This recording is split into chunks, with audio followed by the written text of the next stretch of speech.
mövzumuz olacaq səriştələr. Bir daha bu mövzunu yazın yaxşı. Səriştələr.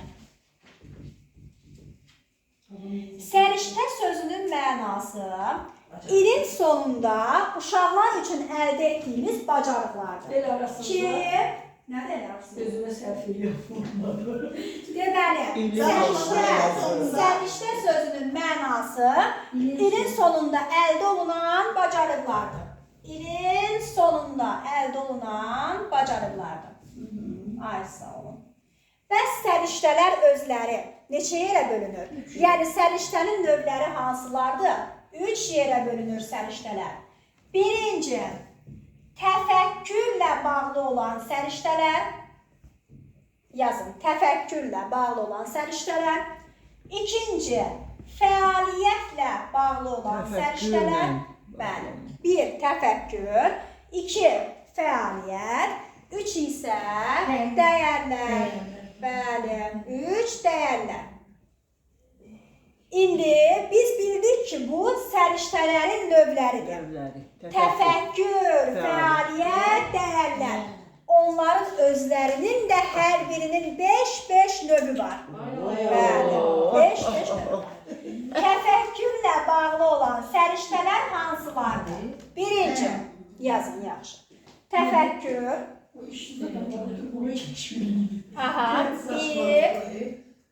Qeyd edirəm. Birinci təfəkkürlə bağlı olan səriştəmiz tənqidi təfəkkürdür. Tənqidi təfəkkür. İkinci, yazıram, siz də yazın. Sonra açıqlamasını verəcəm. Təfəkkürün 5 növü var. Bəli, təfəkkürlə baxın, belə sıxımı çəksəz nə qəşəng olar. Bax, bu səriştənin 3 növüdür. Təfəkkür, fəaliyyət, dəyər. Təfəkkürlə bağlı olan səriştələr 1. Tənqidi təfəkkür. 2. Yaradıcılıq. Kreativlik. Yazıram bura, baxın. 1. Tənqidi təfəkkür. 2. Yaradıcılıq, kreativlik. 3. Müstəqil öyrənmə. 4. Problem həll etmə.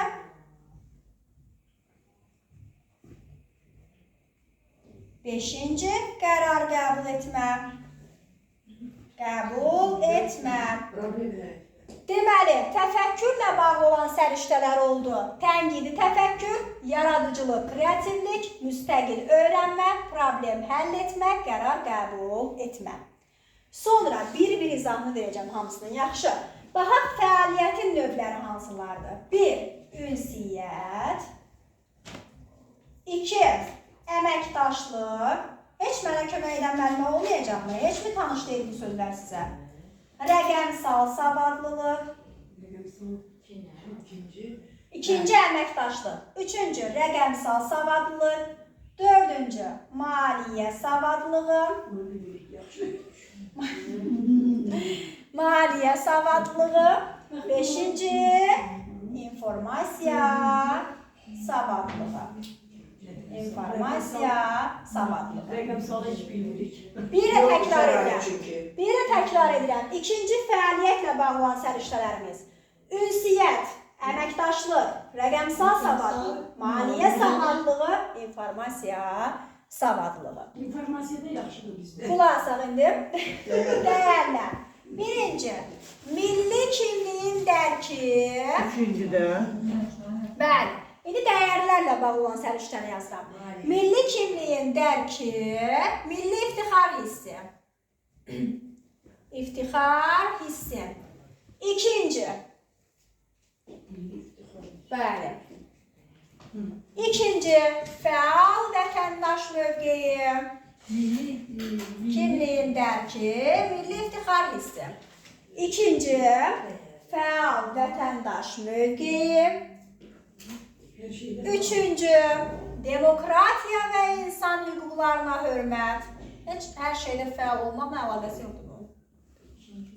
Üçüncü, demokratiya və insan hüquqlarına hörmət. Dördüncü yazın, mədəni müxtəlifliyə hörmət.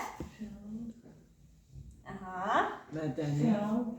Fəal vətəndaş mövqeyi. 2. 3. Demokratiya və insan hüquqlarına hörmət. Yazdınız. Dördüncü, mədəni müxtəliflik. Mədəni müxtəlifliyə hörmət. Demokratiya və İnsan hüquqlarına hörmət.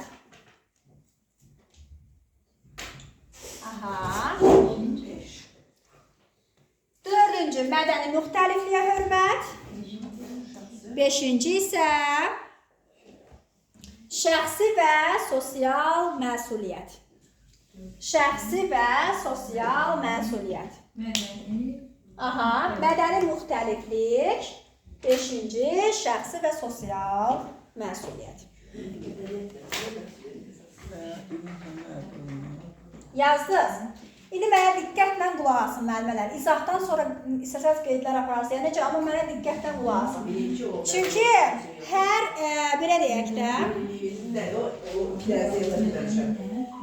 hansı mədəni müxtəliflik, milli kimliyin dərki, milli iftixar hissi. beşinci nə oldu? Beşinci, şəxsi və sosial məsuliyyət. Milli kimlik. Dərki, milli iftixar hissi. Şəxsi və sosial məsuliyyət. Aha. İndi gəlin bir izahını verək. Qulaq assaz çox yaxşı olar. Siz deyirsiniz, ay yazanda yadımda qalır. Bir gün mənim metodumdan istifadə edin. Bir gün. Bir gün qulaq asın. Evdə gelin amma yazın. Boş gəlməyin daha. Evdə mənim bu səsimə, videoma qulaq asarsa yazın. İnanın ki, faydası olacaq. Yazmağa yaza gedirsiniz, bir söz başa düşürsünüz, geri qayıdıram, gəlirsiniz. Amma belə olanda başa düşəcəksiniz. Baxın, birinci gəlir tənqidi təfəkkür. Nədir tənqidi təfəkkür? Deməli, bax, təhqir ilə tənqid eyni anlama gəlirmi? Gəlir. Təhqir tam başqa anlayışdır. Amma tənqid isə fikir bildirməkdir. Yaxşı, pis, fərqi yoxdur. Bax, açıq məşğələlər keçirilir, elə deyilmi? Məşğələnin sonunda deyirik də, bu səhv idi, bu düz idi, bu belə. Bax, bu tənqidi təfəkkürdür. Yaxşı ilə pisi bilir, mənfi ilə müsbəti bilir. Bu tənqidi təfəkkürə aiddir. Bəs yaradıcılıq, kreativlik nədir? Yaradıcılıq hansı standart aid idi o? O nə idi o? 3.1 aid, elə deyilmi? Məsələn, plastirindən nəyisə hazırlayır, kağızdan kəsir, yapışdırır. Yox. Yaradıcılıq kəsdir, fəaliyyət, rəsm çəkir. O 2.2 şeydir məsələn. Və məsələn, nəyisə plastirindən hazırlayır, kəsir, yapışdırır, uğraşdırır. Bu aiddir yaradıcılıq, kreativliyə. Bəs müstəqil öyrənmə nədir? Qulaq asın müəllimələr. Müstəqil öyrənmə, Təranə müəllimə, müstəqil öyrənmə odur ki, uşağa tapşırıq verirəm. Deyirəm ki, məsələn, qəhrəmanlarımız haqqında mənə məlumat verəcəksən. Uşaq evə get, amma evə get, heç kim sənə kömək etməsin. Özün nə bilirsənsə, nə eşidibsənsə, ondan mənə danış.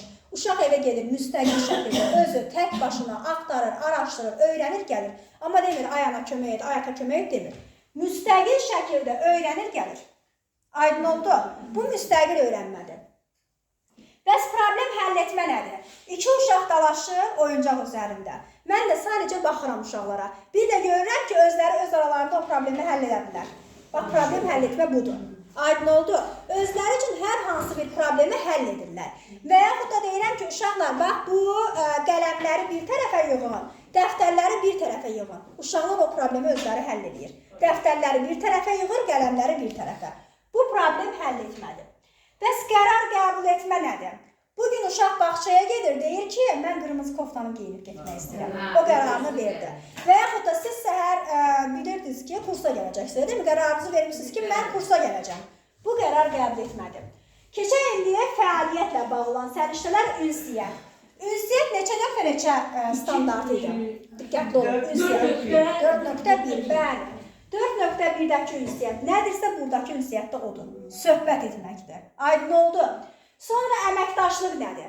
Məsələn, bayramlar, tədbirlər keçirilir, uşaqlar əməkdaşlıq edirlər, sözləri bir yerə gəlir. Məsələn, burada və yaxud da valideynlərlə deyirik ki, bax, bayramı burada keçirək, belə edək, bu paltarlar, aysa, hamı birlikdə və əməkdaşlıq edərək hər hansı bir işə həll edirlər. Rəqəmsal sözünə rast gəlmişik. Yox, texnologiya, bəli, texnologiya. Məsələn, kompüter, planşet, telefon, rəqəmləndirməyi bacarır, bəli. İndiki uşaqların işidir də bu rəqəmsallıq. O telefon məsələn yaxşı deyil, onun yaddaşı azdır, onun kamerası belədir, elə deyil. Yaxşı bilirlər. Planşetdir, telefondur. Bu səriştələr bizə də aid uşaqlara da. Bəli, biz uşaqlarda, bilgisi necədir? Biz uşaqlarda bu bacarıqları formalaşdırmalıyıq. Biz etməliyik, bizim işimizdir bu. Bizim vəzifələrimizdir bu. Aydın oldu? Bəs maliyyə savadlığı nədir? Uşaq, yox, o da bizə aiddir. Bizim nə mənada? Uşağa pulu tanıtmalıyam. Bax, məsələn, uşağa deyirəm ki, 1 manat verib deyirəm ki, get mənə bir dənə 50 qəpiyə çörək al, gəl. Uşaq bilməlidir ki, satıcı ona nə qaytaracaq? 50 qəpiyi ona qaytarmalıdır. Aydın oldu? Və yaxud da uşağa pul verirəm, hər gün məktəbə gedir uşaq və yaxud da bağça pul verirəm. Uşaq əgər o pulu yığıb özünə bir gəlincik, bir maşın alırsa, o maliyyə savadlığıdır. Deməli, o kassalardır, onların hamısı maliyyə savadlığına aiddir. Aydın olur? Sonra informasiya savadlığı nədir? Kursa gəlirsiniz, yolda bir nəfər sizə deyir ki, gələn aya sertifikasiya salıblar. Siz də gəlin, hamıya deyirsiniz ki, gələn ay sertifikasiyadır. Amma siz bilmirsiniz, o düzdürmü, səhvdirmi? Bilmədən hamıya yayırsınız. Demək, bu səriştə sizdə formalaşmayıb. Amma əgər deyəndə ki, bir aydan sonra sertifikasiyadır, siz desəz ki, hələ dayan da, hələ bir nazir danışıbmı, hələ bir konferanslar olubmu, dəqiqdirmi bu məlumat, mən gedib niyə kimisə təşvişə salıram? Bu informasiya savadlığı deməli sizdə formalaşır. Aydın oldu. Doğru məlumatı toplamaq və ötürmək informasiya savadlığına aiddir. Keçək dəyərlərə. Milli kimliyin dərki, milli iftixar hissi. Bu nə deməkdir? Bunun açar sözü dövlət rəmzlərimizdir. Məsələn, uşaq bayrağımız, gerbimiz, himnimiz haqqında məlumatlı olmalıdır. Aydın oldu? Bəli, bu dövlət rəmzlərimizə aiddir. Sonra, fəal vətəndaş mövqeyi. Bax, Bakıdan qonaq gəlir, Zaqatalaya və bir uşağı yolda görüb deyir ki, məsələn, sizin bu küçə hansı küçədir? Və yaxud da sizin ən böyük parkınız hansı parkdır? Və yaxud da kəndləriniz hansılardır? Neçə saylı bağçada təhsil alırsan? Rayonu haqqında, Azərbaycan haqqında yox ha, rayonu haqqında məlumatlıdırsa, bu aiddir fəal vətəndaş mövqeyinə. Şəhidlərini bilirsə, kəndlərini bilirsə, bu fəal vətəndaş mövqeyidir. Bəs demokratiya və insan hüquqlarına hörmət, bu nə deməkdir? Bax, bu, məsələn, birə deyək, dəftər Kəmalə məndən, elə deyilmi? Onun haqqıdır da, özünün haqqıdır. Mən bunu birdən-birə götürüb, heç icazəsiz götürüb gedə bilərəmmi? Bilmərəm, o onun haqqıdır. Və yaxud da, bax, bu tutaq ki, bu qələm mənimdir, elə deyilmi? Bu qələm mənimdirsə, bu mənim olmalıdır, bu mənim haqqımdır. Demokratiya və insan hüquqlarına hörmətdən təbii ki, böyük bir hüquqdan, vəzifədən getmir söhbət. Uşaq bilir ki, bu mənim oyuncağımdır, mənə aiddir, bu mənim stulumdur və yaxud da bu Ayselin oyuncağıdır, mən götürüb onu evə gedə bilmərəm, onun da hüququna hörmətlə yanaşmalıyam. Bax, bu aiddir demokratiya və insan hüquqlarına hörmət. Bəli, aydın oldu, haqqımdır, mənim haqqımdır. Bəs mədəni müxtəliflik nədir? Harada mədəni müxtəliflik sözünə rast gəlirəmsə, Azərbaycandan çıxıram.